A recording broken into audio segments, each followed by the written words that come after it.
Ayo, Pak. Cepet.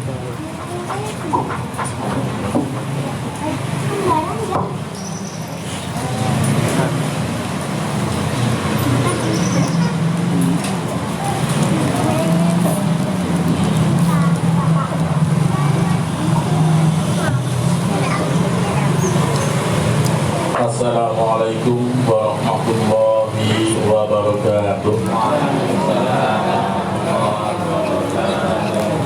Alhamdulillah nahmaduhu wa nasta'inuhu wa na'udzu billahi min shururi anfusina wa min sayyiati a'malina may yahdihillahu fala mudilla lahu wa may yudlilhu fala hadiya lahu.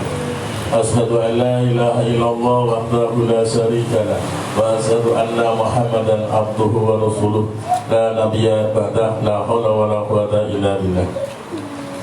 Ya ayyuhalladzina amanu taqullaha haqqa tuqatih wa la tamutunna illa wa antum muslimun. Ya ayyuhalladzina amanu taqullaha wa qulu qawlan sadida yuslih lakum a'malakum wa yaghfir lakum dhunubakum wa man yuti'illaha wa rasulahu faqad faza fawzan 'azima. Rabbi shrah li sadri wa yassir li amri wahlul 'uqdatam min lisani yafqahu qawli amma ba'du.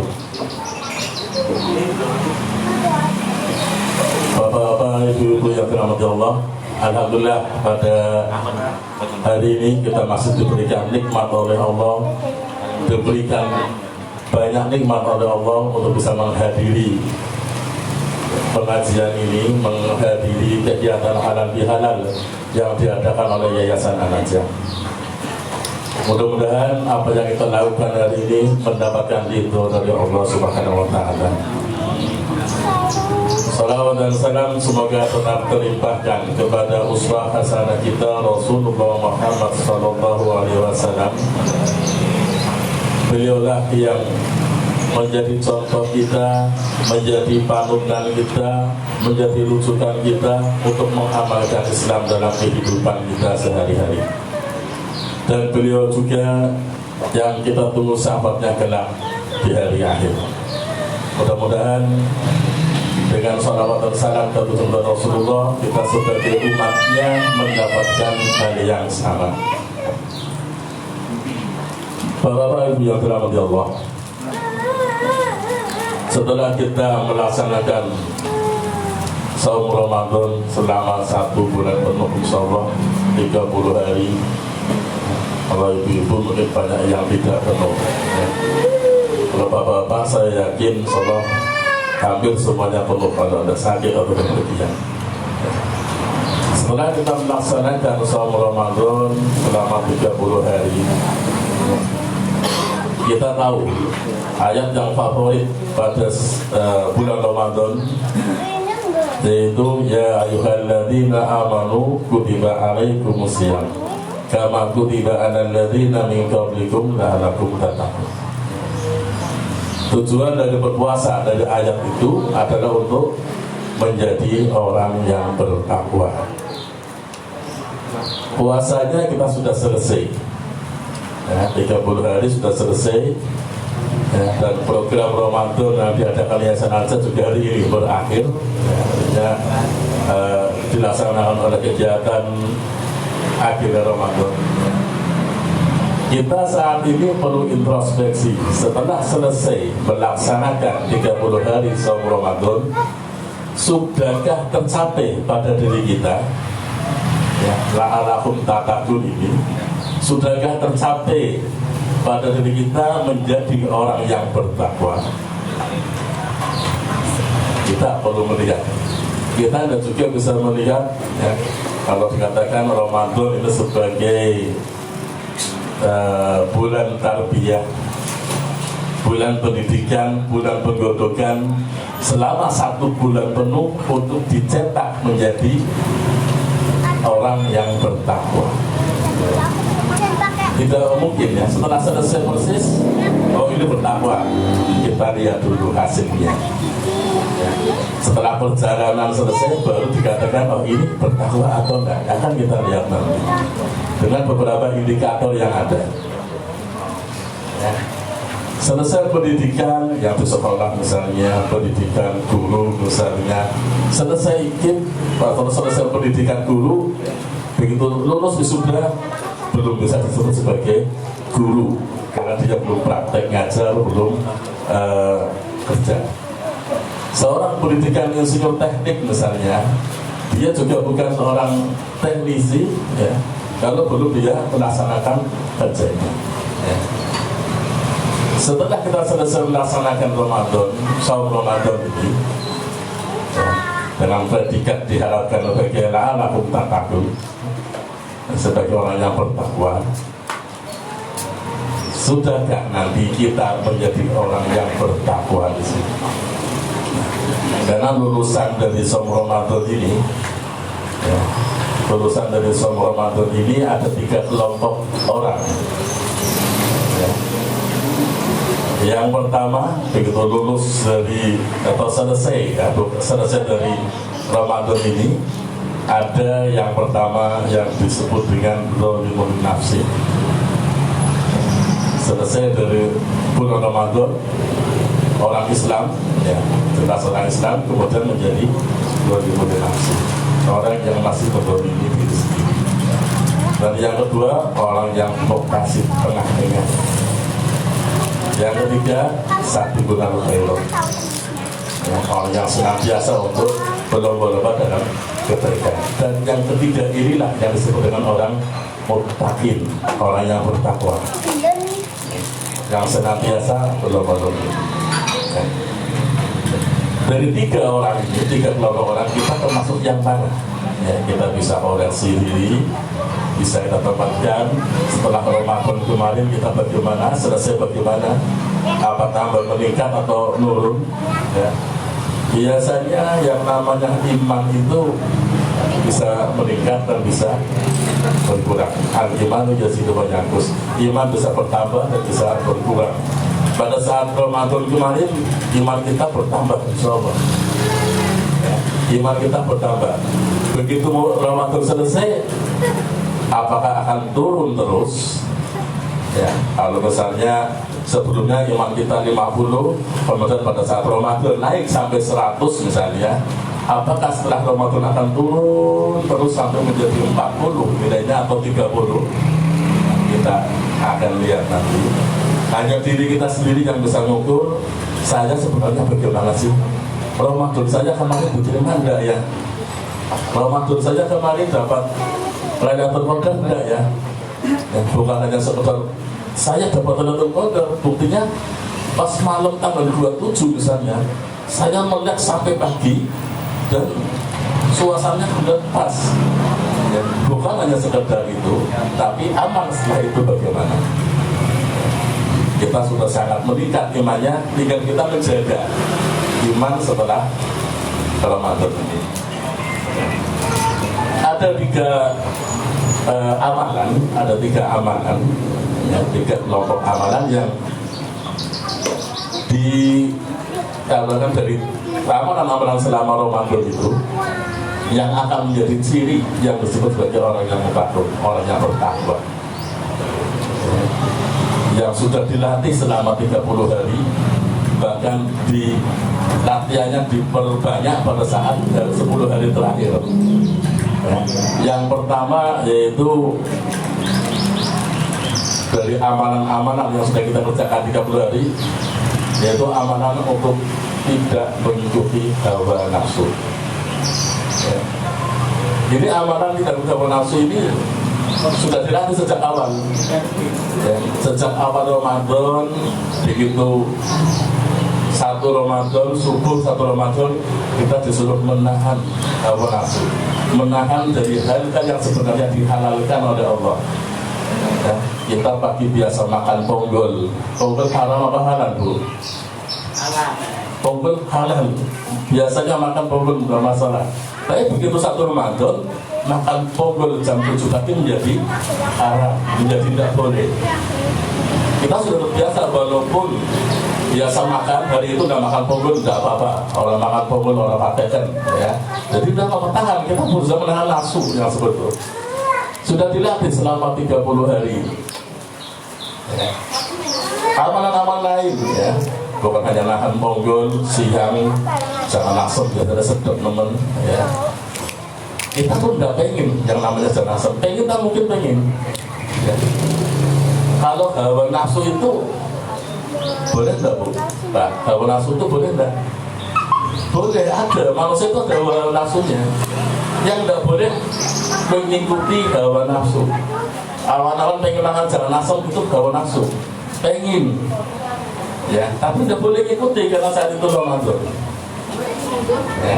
Jadi hawa nafsu itu boleh hal yang ada pada setiap manusia, keinginan pada setiap manusia, tapi yang tidak boleh mengikuti hawa nafsu ya. Sehingga kita sudah berlatih seperti itu, menahan dari hal-hal yang sebenarnya dihalalkan oleh Allah, tapi ketika Ramadan kita diharamkan makan jangan asam di siang hari ya. Kemudian makan yang enak-enak atau hal-hal yang lain yang diharamkan selama Ramadan, kita sudah berusaha untuk menahannya. Itu minimal menahan hal-hal yang seperti itu. Di 10 hari terakhir juga ditekankan ya, amalan-amalan itu ya, kaitannya menahan hawa nafsu. Ini kita berusaha menahan ya. Jadi yang namanya hawa nafsu itu segala sesuatu keinginan ya, keinginan ataupun ketidaksenangan ya, senang atau benci yang didasarkan bukan dari syariat Allah, yang didasarkan bukan dari Al-Quran, itu hawa nafsu. Kok saya pengen beli mobil ya. Boleh, saya pengen beli mobil, tapi dilihat ya kemampuannya ada atau enggak. Kalau sudah mampu, ya beli. Kalau tidak ada, misalnya yang akhirnya berusaha mencari jalan yang haram untuk mendapatkan mobil, ya itu yang tidak boleh ya.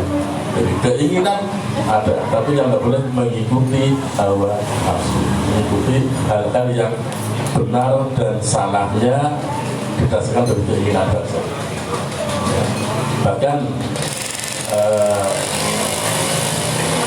Ustaz Budi Al-Syafi'i pernah menyampaikan kalau ada dua hal yang berbeda pendapat ya, misalnya barang ini halal atau haram,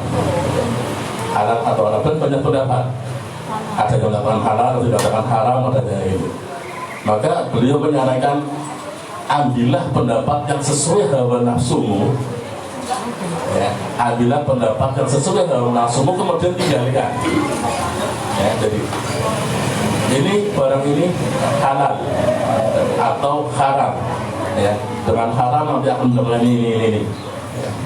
Kemudian kita disuruh milih ya, kalau kita nggak punya ilmu dengan seperti itu, maka ambillah sesuai hawa nafsumu ya. Menurut saya sih kepenak tak suka halal, itu bisa daya ini kita ambil. Nah, setelah ambil tinggalkan. Nah itu kalau ketemu dalam pendapat yang berbeda, ya kita berusaha untuk seperti itu, mengambil yang sesuai hawa nafsu kemudian tinggalkan. Orang-orang muttaqin, orang-orang yang selesai lulus dari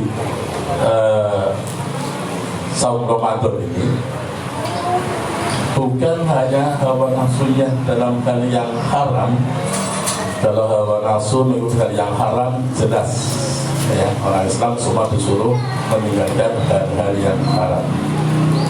Tapi sampai disuruh meninggalkan hal-hal yang mubah ya, orang-orang muttaqin, orang-orang yang bertakwa ini ukurannya sampai meninggalkan hal-hal yang mubah, apalagi yang makruh sudah jelas ditinggalkan ya. Cuma kadang kita hafal hukum-hukum wajib, sunnah, makruh, kemudian satunya apa? Mubah. 4 atau 5? Wajib, sunnah, makruh, mubah, haram, 5 ya. Kadang kita hafal itu ya. Kadang kita meninggalkan sesuatu, misalnya hal yang sunnah, sunnah ikiren kita tinggalkan, atau mengerjakan hal yang makruh Nah, makruh kan, bukan haram, akhirnya dikerjakan. Tapi orang-orang mutakun, orang-orang yang selesai dari pendidikan Ramadan, hal yang mubah pun ditinggalkan. Jadi tidak berhawa nafsu, karena harusnya pengen itu hal yang mubah, tapi sampai ditinggalkan karena tahu bahwa keduanya pernah menyampaikan beberapa tahapan setan dalam menjerumuskan manusia, ya. Ada 6 tahapan, yaitu yang pertama targetnya sampai menjadi kafir atau musyrik. Jadi kalau setan ini sudah menjadikan manusia kafir atau musyrik, selesai, tugas setan selesai, tinggal nyumbangnya saja di rumahkan, ya. Kemudian yang kedua sebagai ahlul bid'ah, ya. Ahlul bid'ah di sini melaksanakan hal yang tidak sesuai dengan Rasulullah. Ya, misalnya sholatnya 5 kali dijadikan 3 kali saja, sholat kesuwen jadi 5, telu baik, ya itu di. Kalau sholat subuh kalau rakaat kurang akeh, esok kalau saya sih akeh sholatnya 5 rakaat. Ini dari yang seperti itu nggak boleh. Ya. Kemudian yang ketiga dosa besar. Diajak manusia untuk melaksanakan dosa besar, ya. Disuruh kita nggak mau, dosa besar, dosa yang besar, jangan tetap nggak mau. Maka langkah yang keempat, setan menarik manusia untuk melaksanakan dosa-dosa yang kecil. Sing gede-gede ya orang bilang, sing cilik-cilik is bener, sing penting dia melaksanakan dosa. Sing cilik-cilik apa bu? Dosa sing cilik, dosa sing cilik dia ngerasani atau mungkin berdendam atau mungkin lain-lain. Ya, kalau yang dosa besar orang bilang itu haram, tidak mau, diarahkan ke dosa kecil. Karena itu tidak mau, ya wis, orang bilang langsung dosa, setan akan mengarahkan, ya kamu laksanakan sunnah silakan, ya, sunnah, tapi sapu saja. Kamu fokusnya apa? Kamu senangnya apa ibadah sunnah itu? Senangnya baca Quran, sudah baca Quran terus. Nanti dia akan merasakan kok baca Quran ini yang paling hebat. Akan meremehkan amalan-amalan sunnah yang lain, bahkan ibadah-ibadah yang lain. Sehingga meremehkan orang yang mengamalkan amalan-amalan sunnah lainnya.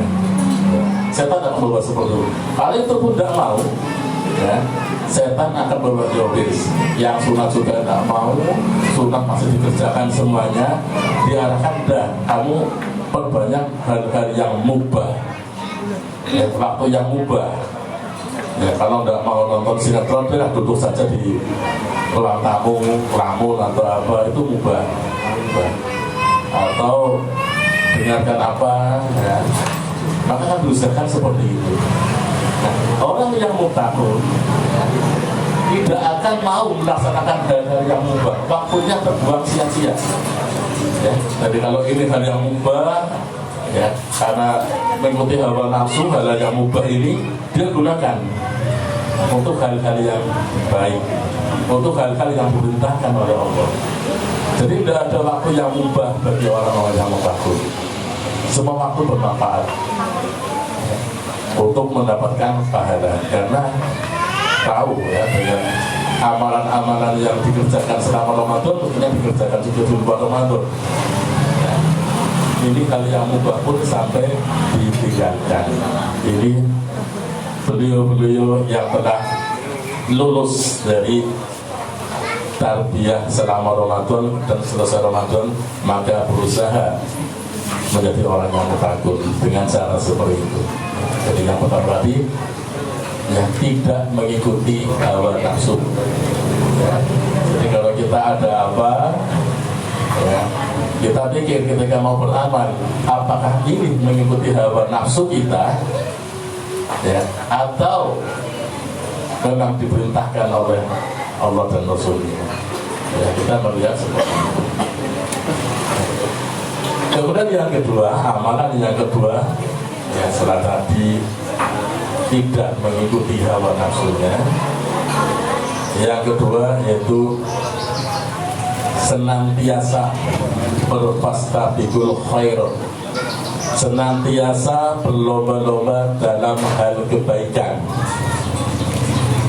Ramadan kita selesai, maka selesai Ramadan tidak ada waktu kosong. Berarti waktu yang mubah tadi, yang mubah digunakan untuk hal yang baik, silakan berlomba-lomba dalam hal kebaikan. Kita disuruh berfastabiqul khairat, disuruh berfastabiqul khairat untuk berlomba-lomba dalam hal kebaikan. Amalan-amalan yang sudah kita kerjakan selama Ramadan, kita semuanya berlomba-lomba. Selama Ramadan, kaum muslimin, sesama kaum muslimin, mereka berlomba-lomba dalam hal kebaikan, membaca Al-Quran, ya, setiap musola, masjid berlomba-lomba dalam hal kebaikan. Bukan saingan, bukan untuk menjadi juara, tidak ada. Musola ini juara 1 baca Quran, tidak ada. Tapi semuanya, ada yang khatam 3 kali, 4 kali, ya, masjid musola sampai seperti itu. Bahkan ada yang sholat tarawihnya khatam 1 juz, 2 juz, ya, berlomba dalam kebaikan. Dan bukan dilombakan, dan mereka melaksanakan itu bukan untuk mendapatkan sertifikat atau juara. Ini juara terbanyak kelompok jamiah ini bisa menghatamkan Al-Quran sekian kali, tidak ada. Semua insya Allah lillahi ta'ala, ya, dalam hal kebaikan berlomba-lomba. Tidak ada keinginan untuk mendapatkan hadiah dari manusia, ya.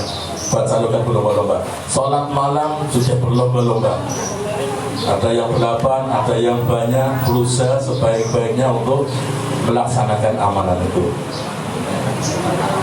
Hal yang lain, bersedekah juga berlomba-lomba, ya. Saling meningkatkan, ya. Dalam bersedekah ini, ya, setelah Ramadan, ya, kita tetap tingkatkan berlomba-lomba dalam hal kebaikan, ya. Sahabat Rasulullah, ketika Rasulullah menyampaikan perang Tabuk kepada para sahabatnya, ini kita akan perang Tabuk, malah siapkan infak sebanyak-banyaknya, siapkan infak untuk infak fisabilillah dalam perang Tabuk. Kemudian Umar bin Khattab satu saat berinfak pada perang Tabuk itu pada Rasulullah. Beliau merasa, nah, infak saya ini akan melebihi Abu Bakar. Selama ini Umar bin Khattab dalam hal sesuatu sering atau hampir pasti kalah dengan Abu Bakar. Ketika ditanya Abu Bakar dan Rasulullah, siapa yang hari ini sudah silaturahmi, maka Abu Bakar yang langsung. Siapa yang hari ini sudah berinfak, maka Abu Bakar yang langsung. Nah, ketika perang Tabuk itu, persiapan perang Tabuk, Umar bin Khattab menginfakkan separuh hartanya. Jadi kalau di rumah ada 1 miliar misalnya, setengah miliar diinfakkan. Umar bin Khattab merasa dalam hati kecilnya, lihat aja saya ini akan menang daripada Abu Bakar. Saya akan menang, selama ini saya kalah, dan saya akan menang daripada Abu Bakar. Karena separuh hartanya diinfakkan untuk fisabilillah pada Rasulullah. Setelah Umar bin Khattab berinfak setengah hartanya, datang Abu Bakar berinfak hartanya. Berapa infaknya? Ketika ditanya Rasulullah, ya Abu Bakar, apakah yang kau tinggalkan untuk keluargamu? Yang saya tinggalkan untuk keluarga saya, Allah dan Rasulnya, dan semua harta saya berikan kepada Rasulullah, ya. Ketika itu Umar mengatakan, memang Abu Bakar orang yang pantas untuk seperti itu. Saya selalu kalah dengan Abu Bakar. Berlomba-lomba dalam hal kebaikan, ya. Utsman ketika itu berinfak 100 ekor unta, ditambah lagi dengan muatannya sampai 300 ekor unta dengan cukup banyak hartanya. Berlomba-lomba dalam hal kebaikan. Para sahabat pun ketika bertemu dengan sahabat lain, ya, berlomba-lomba dalam kebaikan, berusaha terlebih dahulu memberi salam.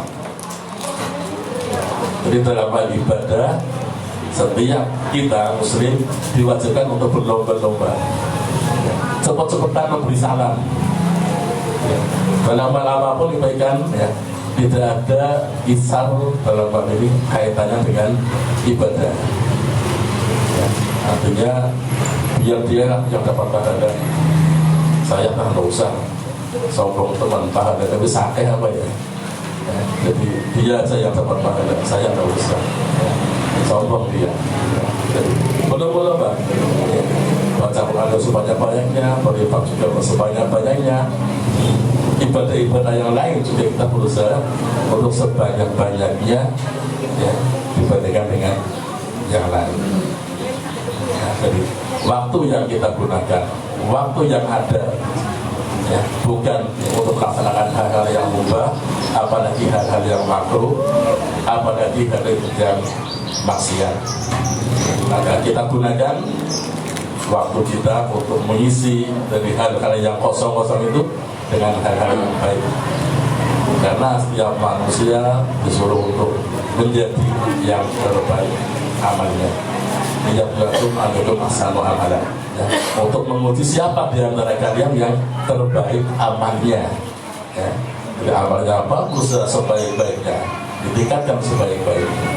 Ya, jadi jangan merasa cukup dengan amalan yang sudah kita kerjakan. Ya kalau diterima.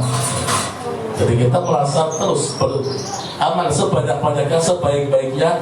Kita tidak tahu amalan mana yang diterima oleh Allah. Baru satu amalan saya sudah baca Quran 1 juz ya. Sudahlah, tidak mau tingkatkan lagi, tidak tingkatkan oleh masa waktu. Itu kita berusaha untuk fastabiqul khairat dalam setiap amalan yang sudah kita latih selama Ramadan untuk berfastabiqul khairat, setelah Ramadan juga untuk senantiasa berfastabiqul khairat. Kemudian yang ketiga, amalan yang ketiga setelah tadi yang pertama untuk tidak mengikuti hawa nafsu, kemudian yang kedua senantiasa berfastabiqul khairat, yang ketiga senantiasa berusaha untuk membersihkan diri kita, membersihkan diri kita, membersihkan diri kita dan harta kita, membersihkan diri kita dan harta kita.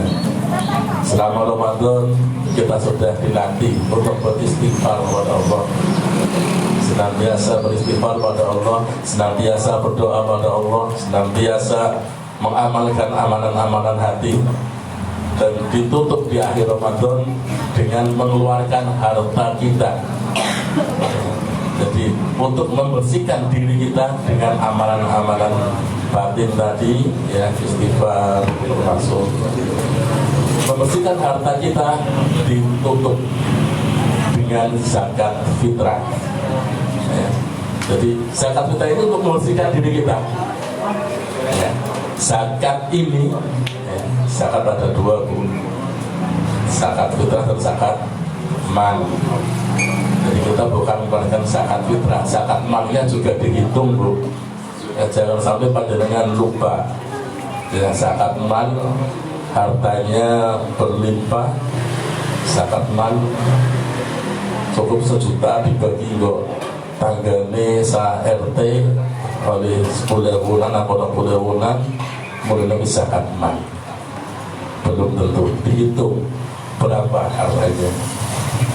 Zakat mal dikeluarkan tidak harus pada malam Idul Fitri, hari-hari lain boleh.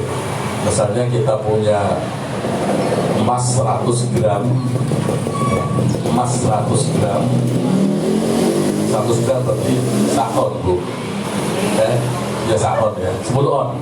10 on 1 kilo 1000 ya, 1 on. 1 on emas, ya. Ketika itu dihitung karena nisabnya itu 95 ya, 98 dihitung ya, seharga itu kan kita keluarkan 2,5%. Setelah 1 tahun 2,5% keluarkan. Jadi kalau bersandar 100 gram maka 2,5 gram itu dikeluarkan. Kalau sekarang emas harganya berapa, Bu? Berapa? 500. Kalau yang emas murni, katakan emas antar itu kita 800, 900. Ya bukan berarti aku sering tuku orang, Bu. Ya, tapi aku maksa ya. Ayo baca sekitar 800-an. Karena 800-an, ya, maka setelah sekian juta kalikan 95 tadi, ya, berapa yang dikeluarkan? Itu dikeluarkan setelah 1 tahun mengenal. Dan berhitung. Kalau masih di Pegadaian, Pak. Masih itu termasuk. Yang tidak itu masih lebih dipakai mana? Dengan emasnya dipakai 10 gram tadi dipakai semua, karena itu perhiasan, itu enggak. Tapi kalau disimpan maka termasuk. Kalau dihitung ya, dihitung ada, maka itu harus dikeluarkan. 1 tahun sudah ada 1 tahun. Kalau begitu makanya 3 bulan aja Bu. Apa? Sebenarnya 3 bulan diambil lagi biasanya atau perpanjang. Kalau sudah 1 tahun uang itu ada. Bukan hanya emas, termasuk uang kita dihitung nang tabungan anak 39 juta, nang bapaknya dicekel 1 juta, nang isor kasur anak 1 juta, ya sudah kabeh nanti harus dikeluarkan zakatnya. Nah ini untuk membersihkan, ya, membersihkan harta kita, karena boleh jadi harta kita ada yang tercampur dengan yang subhat. Ya, kecampur sunnah kita bersihkan, kita sucikan. Harta kita keluarkan. Seperti punya kambing 40, ya, yang pernah kambing sampai 40 kambing 1 tahun, maka dia wajib keluarkan kambing yang 1, ya, zakatkan atau kekayaan lain. Kalau rumah gimana? Kalau maksud beli rumah, ya dihitung jual belinya. Kalau rumah tempat tinggal, ya seperti itu. Ya. Mobil atau yang lain juga seperti itu, ya. Itu ada perhitungannya, dan itu tidak harus atau tidak harus pada saat Idul Fitri, hari-hari lain boleh. Ya, saya pernah menghitungkan seseorang zakatnya, ya, Ramadan yang lalu itu sampai sekitar 70 juta zakatnya, ya, 70 juta. Tapi uangnya belum ada, ya berarti nanti. Dan tidak tahu sampai sekarang sudah dikeluarkan atau belum. Saya itu hanya dengan teman saya untuk menghitungkan saja. Nah, ini zakat. Hati-hati dengan harta kita, harta yang sudah kita dapatkan setiap hari, setiap saat dapatkan, maka dengan kol tadi dengan zakat. Ataupun kalau enggak dengan infak, sedekah. Ya. Jadi infak, kalau infak bebas mau keluarkan berapa, jangan boleh saja. Ya, kalau zakat harus dihitung dengan detail berapa. Kalau infak, ya, kayak tadi yang saya contohkan, rumahnya banyak, hartanya banyak, mobil banyak, keluarkan 1 juta, kemudian untuk itu infak, itu bukan zakat. Ya, itu infak. Jadi zakat ini, ya, nanti ada perhitungannya dan harus dicapai 1 tahun. Jadi setelah Ramadan ini, untuk membersihkan diri kita, membersihkan harta kita, mari kita tadi zakatnya silakan hitung kalau ada zakat malnya. Kemudian yang belum sampai ke zakatnya, bersihkan dengan infak dan sedekah. Harta kita bersihkan dengan infak dan sedekah. Infak di setiap saat boleh, tidak ada aturan harus yang tidak ada. Ya, jadi kalau ibu saya yakin infaknya cukup banyak, karena yang sekitar sini aja ada pengajian 1 minggu sampai 3-4 kali. Pesertanya tetap sama, setiap datang 10.000 misalnya. Ya itu sudah banyak. Itu infak, silakan. Ya, di pengajian panjenengan dimanapun panjenengan, infak untuk membersihkan harta kita. Dan kelihatannya tidak ada sampai sekarang berita si A jatuh miskin karena setiap hari berinfak. Kelihatannya tidak ada berita itu. Pernah dengar nggak Bu? Seseorang jatuh miskin karena berinfak. Tidak ada beritanya orang yang jatuh miskin karena berinfak. Justru sering kita mendengar orang yang sukses karena berinfak setiap hari. Ya, malah bertambah. Tapi orang yang jatuh miskin karena maksiat, karena judi, karena yang lain, kita sering mendengar. Ya, cari omah ya, jadi judi, juga tembakannya, berapa? Ya. Jadi dia kan dari judi itu dia akan menjadi semakin miskin, bisa hancur, bisa. Tapi tidak ada berita, tidak ada kabar bahwa orang yang berinfak menjadi miskin, menjadi bangkrut, tidak ada. Ya, karena Allah pasti akan menjaganya. Ya. Jadi gini, sedekah, infak untuk membersihkan harta kita. Jangan sampai harta kita timbun itu banyak hal-hal yang subhanallah saja kita tidak tahu, ya, belum pernah kita bersihkan, ya, bersihkan, arahkan infaknya kepada apapun yang bernilai amal soleh. Sekarang ini ya, infak dari kaum muslimin cukup banyak. Selama Ramadan sudah diambil infak beberapa hari. Ketika ada yang mengumpulkan untuk infak saudara kita muslim yang di Palestina, ternyata pun cukup banyak. Jadi kaum muslimin ternyata kesempatan untuk berinfak banyak. Silakan bisa berinfak, ya, bersedekah. Yang namanya sedekah bukan hanya uang. Jadi bedanya infak dan sedekah. Kalau infak ini cenderung berupa uang, ya. Tapi kalau sedekah tidak harus berupa uang, ya. Sedekah panjenengan menyedekahkan diri panjenengan untuk membantu amal soleh, yayasan misalnya mengadakan atau di daerah sekitar kita mengadakan kegiatan apa, saya siapkan tenaga kita, ya, untuk bersedekah. Tenaganya itu juga sedekah, ya. Jadi dengan sedekah bukan hanya berupa harta atau uang, ya, tapi dengan tenaga, dengan nasihat juga bisa merupakan sedekah.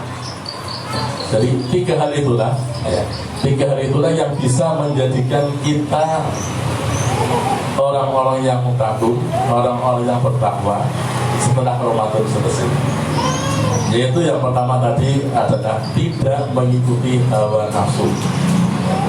Jadi kalau ada orang nanti selama ini saya mau mengikuti hawa nafsu atau mengikuti Al-Quran, ya, tidak mengikuti hawa nafsu. Kemudian yang kedua, senantiasa berfastabiqul khairat, senantiasa berlomba-lomba dalam hal kebaikan. Kemudian yang ketiga yang perlu kita ingat, yaitu untuk senantiasa membersihkan diri dan harta kita. Jangan biarkan diri dan harta kita ini kotor. Diri kita, apa ada di sini yang merasa sudah bersih, dosanya tidak ada, ya, kita masih punya dosa. Seandainya walaupun Idul Fitri ini sering kita dengar 00 lahir batin kayak bayi tidak punya dosa, apa ya seperti itu.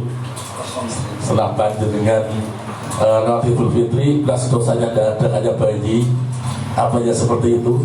Kalau seperti itu semua mestinya ingin mati juga saat ini, karena saat ini tidak punya dosa, ya, tapi nyatanya tidak, kita masih ingin mengumpulkan dosa. Jadi setelah ini kita beristighfar, senantiasa beristighfar atas dosa kita. Barangkali setelah salaman selesai, minta maaf selesai, setelah pulang lagi, saya mau bilang kurban ini, ya. Bersalaman pun bilangnya kerincing, itu tangan salaman ini kerincing, ya, mau ya. Dalam salaman, orang balik bingung, mau bilangnya gini, kalau tidak aku, ya ini tapi biasa salaman, ya, seperti itu. Ya, kita senantiasa beristighfar, ya. Dengan itu kemudian harta kita sedekah. Jadi itu yang bisa saya sampaikan pada hari ini. Mudah-mudahan kita semua bisa mengambil manfaat dari apa yang kita sampaikan di sini. Bukan berarti yang menyampaikan ini sudah melaksanakan itu semua. Nah, kita bersama-sama untuk melaksanakan itu semua. Dengan saya menyampaikan seperti ini, kalian panjenengan semua juga bisa menegur saya ketika saya justru melaksanakan hal-hal yang dilanggar itu. Ya, jadi kita bersama-sama, mudah-mudahan Ramadan selesai, kita memasuki bulan Syawal ini, mari iman kita pertahankan, ya, jangan sampai turun drastis, ya. pertahankan, sehingga nanti pada saat 11 bulan berikutnya, di bulan Syawal sampai bulan Ramadan lagi, iman kita paling enggak jangan terlalu drastis, ya naik turunnya dikit lah. Ramadan naik lagi, nanti turun naik terus sedikit, naik lagi, sehingga pada saat Allah memanggil kita, iman kita dalam posisi yang tinggi. Jadi kalau pada saat turun drastis iman kita, Allah memanggil kita pada saat turun drastis iman kita, naudzubillah. Atau mungkin pada saat imannya hilang, naudzubillah. Jadi senantiasa kita melaksanakan 3 hari itu ya, sebagai buah dari Ramadan ini. Bulan Syawal ini ya, maafkan di antara kita sampaikan ada hal-hal yang salah, yang sengaja ataupun tidak sengaja. Mestinya seorang muslim hal yang tidak disengaja. Tidak ada seorang muslim yang berusaha atau bersengaja melakukan hal yang salah. Jadi itu saja dari saya. Ada salahnya mohon maaf karena kebodohan saya pribadi, karena masih mengikuti dengan setan yang mungkin mendatangkan istighfar pada Allah, dan ada benar yang datang dari Allah. Alhamdulillah itu kita laksanakan bersama. Akhir kata, Assalamualaikum warahmatullahi wabarakatuh.